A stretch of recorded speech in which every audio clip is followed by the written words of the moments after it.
There is a farmhouse foundation in Strathnaver that nobody has lived in since 1814. The stones are still stacked the way a mason left them 2 centuries ago, low walls half swallowed by heather, and if you walk the glen today you will find dozens more just like it, scattered along a river that once supported 900 people and now supports sheep. The families who lived inside those walls did not leave by choice. They were burned out, in some cases while the roof timbers were still smoking over their own furniture, and they scattered to Canada, to the Carolinas, to the tenements of Glasgow, carrying only their names. Those names did not vanish. They traveled. And if your family carries one of the surnames tied to that eviction, the record of what happened to your ancestors is written in places you have probably never thought to look. Shipping manifests out of Kirkwall in Fort William, land grant registers in Nova Scotia, church rolls in North Carolina, and increasingly, in the raw data of a DNA test sitting in a folder on your computer that you opened once and never fully understood. 17 surnames appear again and again in the emigration record of the Scottish clearances, and this is the story of where they went, why they had to leave, and what still connects a person living in Ohio or Ontario today to a stone foundation in a glen in Sutherland that has not held a family in over 200 years. If you're enjoying this story so far, don't forget to hit the like button and subscribe. Drop a comment telling me where in the world you're watching from. I love hearing from you. The word clearance sounds administrative, almost gentle, the kind of term you would find in a shipping manifest rather than in the history of forced displacement, and that mildness is itself part of the story, because the people who carried it out in the estate offices of Edinburgh and London preferred language that did not describe what was actually happening on the ground. What was actually happening, between roughly 1750 and 1860, was the systematic removal of tenant farming communities from the Scottish Highlands and Islands to make way for sheep. Wool prices had risen sharply after the Napoleonic Wars, and a single shepherd with a flock of Cheviot sheep could generate more rent from a glen than dozens of tenant families paying in kind, in labor, and in small cash sums that landowners increasingly regarded as beneath the value of the land itself. The economics were simple, and the human cost was not. Estate after estate, from Sutherland in the far north to the islands of Skye, Barra, and the Uists, converted arable tenant land into sheepwalks, and the people who had farmed that land for generations, under a clan structure that had once implied mutual obligation between chief and tenant, were told to leave. The Sutherland clearances remain the most documented, largely because the scale was so vast and the paper trail so thorough. Between 1807 and 1821, the Countess of Sutherland and her husband, the Marquess of Stafford, removed an estimated 15,000 people from the interior of the county, resettling many of them on small coastal plots where the soil could not support farming, and the intention was that they would instead work in fishing or kelp processing, industries the estate itself controlled. The factor responsible for carrying out much of this removal, a man named Patrick Sellar, was tried in 1816 for culpable homicide and fire-raising after an elderly woman named Margaret MacKay died shortly after her house in Badbia was burned with her still inside it, though Sellar was acquitted by a jury that included men with direct financial interest in the clearance program continuing unimpeded. The court record survives, so do the rent rolls, the estate correspondence, and the emigration lists compiled by ship's agents, who saw an opportunity in the displaced population and began actively recruiting for passage to Canada, where colonial authorities wanted settlers and where land, unlike in the glens the emigrants had just left, was theoretically available for the taking. This is where the surnames enter the record, because a Highland clearance did not scatter people randomly. It scattered them by clan and by district, which meant that entire ships, entire settlement townships in Nova Scotia and Prince Edward Island carried the same handful of names in numbers that would look statistically impossible anywhere else in the world. If your surname is MacKay and your family history says Sutherland or Caithness, the emigration record from Strathnaver and the parishes around it will very likely contain your name attached to a ship, a year, and a destination. The same is true of Gunn, another Caithness and Sutherland name, tied closely to the parishes that were cleared earliest and hardest. Munro and Ross both concentrate heavily around the Cromarty Firth and Easter Ross, where clearance activity intensified through the 1820s as sheep farming spread east from Sutherland into what had been some of the more fertile Highland farmland. Mackenzie appears across an unusually wide geography, from Ross Shire to the Outer Hebrides, because the Mackenzie chiefs held scattered territories and clearance decisions on different Mackenzie estates were made independently by different branches of factors and trustees, producing waves of emigration that were not simultaneous but stretched across nearly 5 decades. Matheson carries a particular weight in this record because of Sir James Matheson, who purchased the Isle of Lewis in 1844, using a fortune built partly on the opium trade in China, and who then oversaw some of the harshest clearance activity in the Hebrides during the potato famine years of the late 1840s, ironically evicting tenants who shared his own surname alongside everyone else on the island. Sinclair traces most heavily to Caithness, where the Sinclair Earls had held power for centuries before estate debts forced land sales to owners with no inherited obligation to existing tenants. MacDonald is the largest and most widely dispersed of all 17 names because MacDonald's septs and cadet branches held land across Skye, the Small Isles, Glencoe, and parts of the Outer Hebrides, meaning MacDonald clearance emigration shows up in nearly every major settlement wave from the 1790s through the 1850s. Cameron concentrates around Lochaber, Fraser around the Aird and Straththerick near Loch Ness, Chisholm almost entirely around Strathglass, a district so completely emptied by clearance that by the 1850s, the resident Chisholm population in the Glen itself had dropped to a fraction of what parish registers recorded 50 years earlier. Grant, Murray, Gordon, and Stewart appear differently in the record because these were surnames that carried significant landowning branches alongside tenant branches, which means the same name can appear on both sides of a clearance notice as evicting landlord and as evicted tenant, sometimes in the same parish in the same decade. Campbell carries a similar complexity tied to the Duke of Argyll's estates, where clearance activity was generally slower and more gradual than in Sutherland, but still displaced substantial tenant populations from Mull, Tiree, and Kintyre across the 1830s and 40s. The 17th name most consistently documented alongside these others is Innis, concentrated in Moray and the eastern fringes of the Highland line, where agricultural improvement rather than sheep farming drove tenant removal, a quieter but equally displacing process that rarely gets the same historical attention as the more dramatic burnings in Sutherland. Individual clearance events, rather than the broad regional pattern, are where these surnames become specific people rather than statistics. The clearance of Glencalvie in 1845 is documented in unusual detail because a correspondent for the Times happened to be traveling through Ross-shire when the eviction took place and filed a report describing 18 families, most of them Ross and Munro tenants, sheltering under canvas in the parish churchyard at Crowick after being turned out of their homes, having scratched their names and a handful of despairing sentences into the glass of the church's east window with a diamond ring, a window that still exists today and can still be read.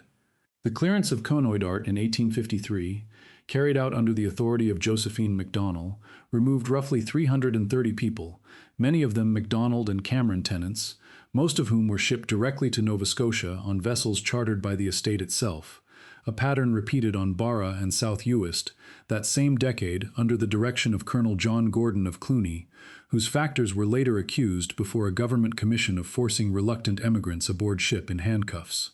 The Gordon name carries a particular weight in the record because of this same Colonel Gordon, whose clearance of Barra and South Uist between 1851 and 1853 is among the most thoroughly documented forced emigrations of the entire period, producing testimony before the Napier Commission 4 decades later from survivors who described being pursued and bound before being carried aboard emigrant ships bound for Quebec. That a name belonging to the man responsible for one of the harshest clearances also belongs, through entirely separate tenant lineages, to families who were themselves cleared, is not a contradiction so much as an accurate reflection of how surname and social position worked in 19th century Scotland, where a shared name implied nothing about shared circumstance once estates had been sold, subdivided, or placed under trustees with no clan loyalty at all. Stewart deserves the same qualification. Some Stewart lines descend from cadet branches of the royal house and held land themselves well into the clearance period, while other Stewart lines were simple tenant farmers in Highland, Perthshire, and Atholl, who were removed from small holdings during the same agricultural improvement schemes that affected the Innis tenantry further north and east. A Stewart surname in an 1830 emigration record from Perthshire is telling a very different story than a Stewart name on a royal charter from a century earlier, and the two should never be assumed to be the same family, simply because they share a name. Grant carries its own distinct pattern, tied to Strathspey and the estates around Glen Urquhart, where clearance came later and more gradually than in Sutherland, stretched across the 1820s through the 1840s as successive lairds converted tenant land to sheepwalk in smaller, less publicized increments than the mass removals further north.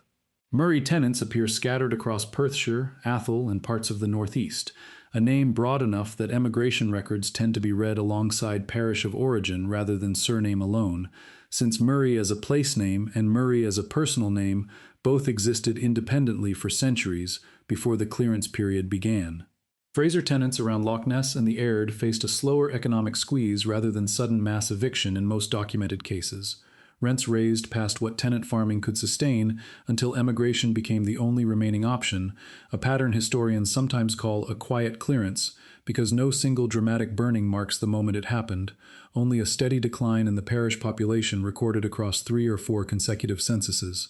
What all 17 names share is a documentary trail that does not stop at the Scottish coastline. The emigration itself was recorded with a bureaucratic thoroughness that the eviction process rarely was.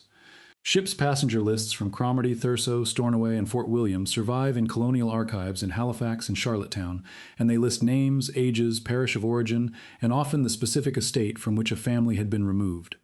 Land grant petitions in Nova Scotia's Pictou and Antigonish counties, in Cape Breton, and in the eastern townships of Quebec repeat these same 17 surnames with a density that mirrors the clearance geography almost exactly. MacKay and Gunn clustering in the areas settled by Sutherland and Caithness emigrants, MacDonald and Cameron clustering where Lochaber and Skye emigrants landed.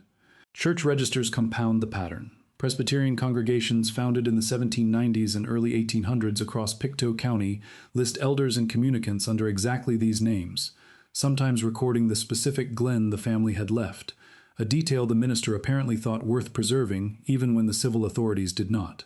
The ship Hector, which sailed from Loch Broom in 1773 carrying just under 200 passengers to Pictou Harbour, is often treated as the founding voyage of Highland settlement in Nova Scotia, and its passenger list, reconstructed from partial manifests and later corroborating land grants, already contains MacKay, Ross, Munro, and Fraser names decades before the harshest phase of clearance activity even began, a reminder that economic pressure on tenant farmers was building well before the Sutherland clearances made the process infamous. By the time the Hector's descendants were themselves 3 and 4 generations settled in Pictou County, later waves of clearance emigrants from Sutherland and Caithness were arriving to join relatives who had gone ahead of them, a chain migration pattern documented in land grant petitions that specifically request adjoining lots to kin already settled, phrased in petitions submitted to the Colonial Land Office as requests to be near a brother, a cousin, or in several surviving documents, simply near people from the same glen. Cape Breton absorbed a disproportionate share of the later Hebridean clearances, Skye and Uist emigrants in particular, and the island's township names still record the transfer directly, with settlements bearing names like Christmas Island, Iona, and North Shore populated overwhelmingly through the 1830s and 40s by MacDonald, Mackenzie, and Matheson families whose baptismal and marriage records in the local Catholic and Presbyterian parishes list a specific island or parish of origin in Scotland for at least the first 2 generations after arrival, a level of documentary specificity that fades markedly by the 3rd generation as the emigrant community's Scottish-born members died out, and their children, born in Nova Scotia, had less occasion to specify an origin point their own children would never see. Prince Edward Island received a smaller but still significant share, concentrated in Queen's and King's counties, where surviving rent rolls from Highland estates can sometimes be matched directly against colonial land grant registers because the same family surnames, and in a handful of documented cases the same first names in the same birth order, appear on both sides of the Atlantic within a gap of only a few years. A Gunn family removed from a specific Caithness parish in a rent roll dated 1819, and a Gunn family granted a specific lot in Queens County in an 1821 land petition, sharing father, mother, and eldest son names that match exactly, is not conclusive proof on its own, but stacked across dozens of comparable cases across multiple surnames, the pattern becomes difficult to read as coincidence. If you're hooked on this story, make sure to subscribe and turn on notifications so you never miss an upload. Your support means everything and helps me bring you more emotional stories like this one. The genetic record adds a layer the paper archive cannot provide on its own, because surname distribution alone can be misleading. A name can be adopted, a name can be shared by unrelated lineages that happen to convergently form in different parts of Scotland, and the written record from before the 1800s is thin enough in the Highlands that paper genealogy for most families runs out within a few generations of the clearance itself. Y-chromosome studies of Highland surname groups, including work associated with the Scotland's DNA project run through the University of Strathclyde and separate academic surname projects hosted through Family Tree DNA, have found that many of these 17 names cluster around a smaller number of founding male lineages than the sheer number of people carrying the name today would suggest. This is expected in a clan-based society, where tenants on a chief's land sometimes adopted the chief's surname regardless of direct blood relation, a practice historians call sept-adoption, but it also means that a genetic match within a documented Highland surname group carries real evidential weight, because it is measuring something narrower and older than the surname alone. For a name like Gunn, whose documented population before the clearances was small and concentrated almost entirely in Caithness, the genetic signal is unusually clean, with the majority of tested Gunn male lines sharing a haplogroup profile that traces to a common ancestor estimated, using standard mutation rate calculations, to somewhere in the 12th or 13th century, consistent with the clan's own origin traditions. This kind of dating is never presented by the researchers running these surname projects as a precise year. It is a probability range built from the average rate at which small mutations accumulate on the Y chromosome across generations, checked against known historical reference points where a documented pedigree happens to exist,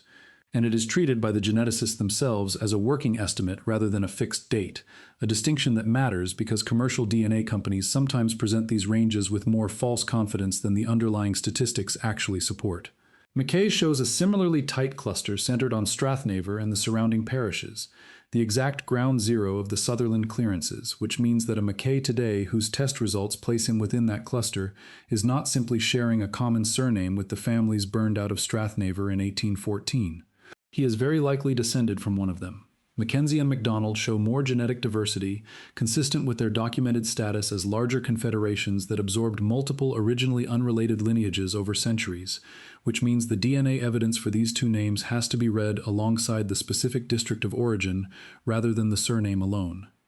What the combined record shows when the ship manifests, the land grants, the church rolls, and the Y-chromosome studies are laid side by side is a set of population movements that were not chosen so much as forced, compressed into a period of roughly 70 years, and then folded almost immediately into a colonial identity that had little patience for the specifics of what had been left behind. A family that arrived in Pictou County in 1820 as clearance refugees was, within 2 generations, simply Nova Scotian, and within 4 generations, in many cases simply Canadian or American, the Gaelic language abandoned, the specific Glen forgotten, the surname retained as the only visible thread back to Strathnaver, or Skye, or Strathglass. That thread is thin, but it is not broken, and it is the reason a DNA test taken in a kitchen in Michigan or Alberta can still return a genetic signature that matches, with real statistical confidence, a population that was standing in a specific Highland glen in the years right before the fires started. The mechanism by which that thread became so thin is worth naming directly, because it was not simply distance or time, it was active Anglicization and active suppression, carried out first in Scotland and then reinforced in the colonies. Gaelic surnames were routinely altered by ministers, factors, and later by colonial land registrars who found Gaelic patronymics difficult to record consistently, so that Mackentoisic became Macintosh, Macaoid became MacKay, in a standardized spelling that flattened several distinct Gaelic forms into one, and Griogaraich, the name of Clan Gregor, had already been formally outlawed under the Scottish Crown 2 centuries earlier and forced into surnames like Grant, Murray, or Stewart by families who could not legally use their own name at all. The Disarming Act of 1746, passed after the Jacobite Rising, banned Highland dress, the carrying of weapons, and effectively criminalized visible markers of clan identity for a full generation, a policy aimed squarely at breaking the social structure that clearance later exploited. By the time the clearances themselves began in earnest, the cultural infrastructure that might have preserved detailed oral memory of specific evictions, specific factors, specific burned townships, had already been substantially weakened by half a century of prior suppression. In the colonies, the pressure to assimilate operated differently, but with a similar effect. Gaelic-speaking settlements in Nova Scotia and Prince Edward Island persisted longer than most historians once assumed, with Gaelic remaining the dominant home language in parts of Cape Breton well into the 20th century, but provincial school policy from the 1860s onward mandated English-only instruction, and successive generations were actively discouraged, sometimes punished, for speaking Gaelic in the schoolyard. A family history that might have included the name of the estate, the name of the factor, the exact year of eviction, was carried by grandparents who had every practical incentive to let their children become fully English-speaking and fully assimilated into a British colonial identity that offered land and opportunity in exchange for exactly that kind of forgetting. What remained after 2 or 3 generations of this pressure was usually reduced to a fragment, a surname, a vague sense that the family came from the Highlands rather than the Lowlands, sometimes a single phrase, passed down without full context, about a fire, or a ship, or a glen that no longer had a name attached to it. The spelling of these surnames shifted under the same pressure, and the shift itself left a documentary fingerprint that genealogists now use as a rough dating tool. MacKay appears in early Sutherland parish registers in a range of forms: MacKay, MacKay, McCoy, and occasionally the fuller Gaelic patronymic form, before settling into the standardized spelling that dominates by the 1840s. Mackenzie shows a similar contraction from Mac coinage and its various phonetic English renderings down to the single fixed spelling that colonial land offices preferred because it was easier to file. Chisholm, drawn from the Gaelic Sioselic, lost any trace of its Gaelic form entirely within a single generation of settlement in Strathglass tenant families that emigrated to Glengarry County in Upper Canada, appearing in the earliest Ontario land records already in its fully anglicized form, with no Gaelic variant preserved anywhere in the surviving paperwork. This was not accidental. Colonial land agents, ship's clerks, and later census enumerators were English-speaking officials working under time pressure, processing dozens or hundreds of arrivals in a single sitting, and a name that was difficult to spell consistently in English was simply assigned whatever spelling the clerk found easiest to write, twice. Once on the arrival manifest and once on the land grant, and that spelling, however loosely it matched the Gaelic original, became the permanent legal form of the family name from that point forward.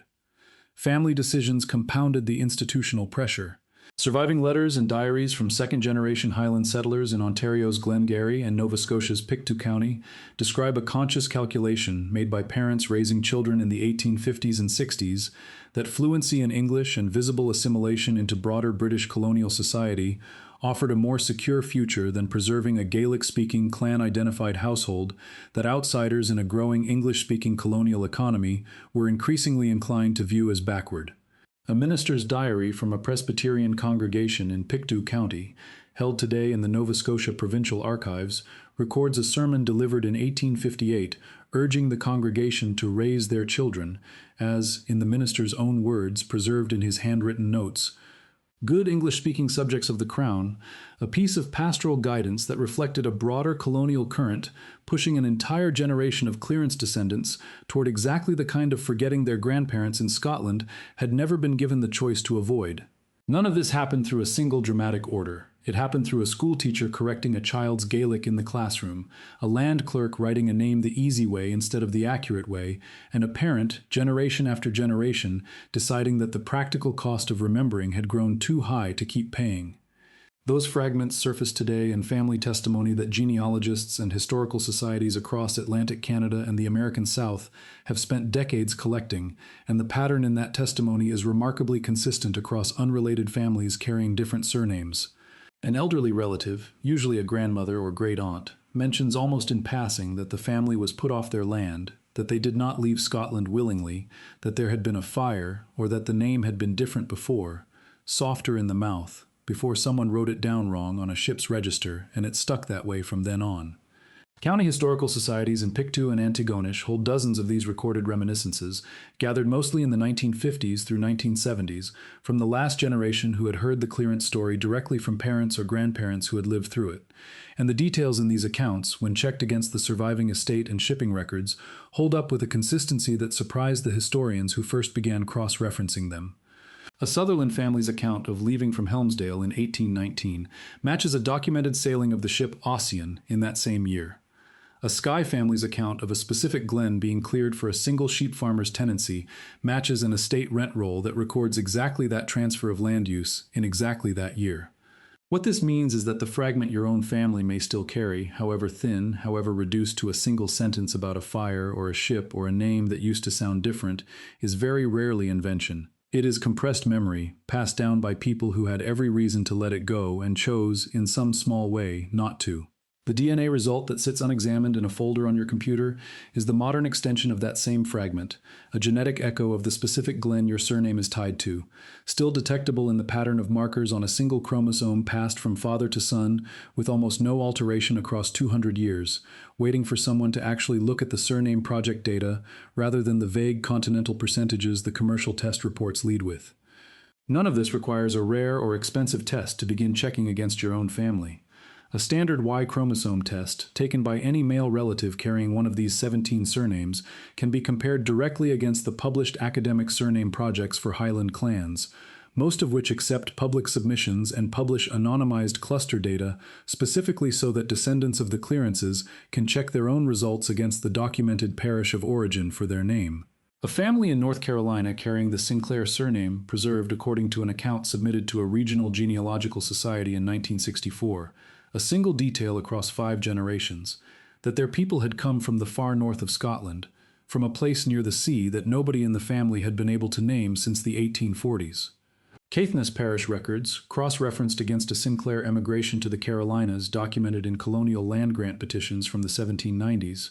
place a Sinclair tenant family in the parish of Latheron in the years immediately before their recorded departure. A match the family itself had no way of confirming until a descendant's Y-chromosome test in the 2000s returned a genetic cluster overwhelmingly concentrated among Sinclair men whose documented ancestry traces to that same parish. The family had kept the shape of the memory without any of its specific content, and the DNA supplied the content the paper record alone could not. A similar pattern holds for a Fraser family whose oral history, recorded by a grandson in a privately printed family history from 1971, preserved only the claim that an ancestor had walked away from a burning house as a child and never spoken of Scotland again for the rest of his life. No date, no location, no estate name survived in the family's own telling. Genealogical research conducted decades later matched the documented arrival of a Fraser family of the right approximate age in Pictou County in the early 1820s, a period that aligns with clearance activity around Strathnaver, though the specific fire the family remembered cannot be matched to a single documented incident with certainty, an honest gap in the record that the family history itself never claimed to resolve. What the account preserves is not a verified fact so much as an emotional truth carried forward with more fidelity than most people assume oral history is capable of, a child's memory of fire and departure, surviving 200 years and 5 generations as a fragment, precisely because it was too significant to fully let go of, even after every specific detail around it had been forgotten. What survives of the Strathnaver MacKays, the Caithness Gunns, the Skye MacDonalds, the Strathglass Chisholms, is not a monument or a rebuilt village. Strathnaver today holds only the stone foundations, the same ones a visitor can walk past without realizing what they are looking at, unless a local historical trust plaque happens to mark the spot.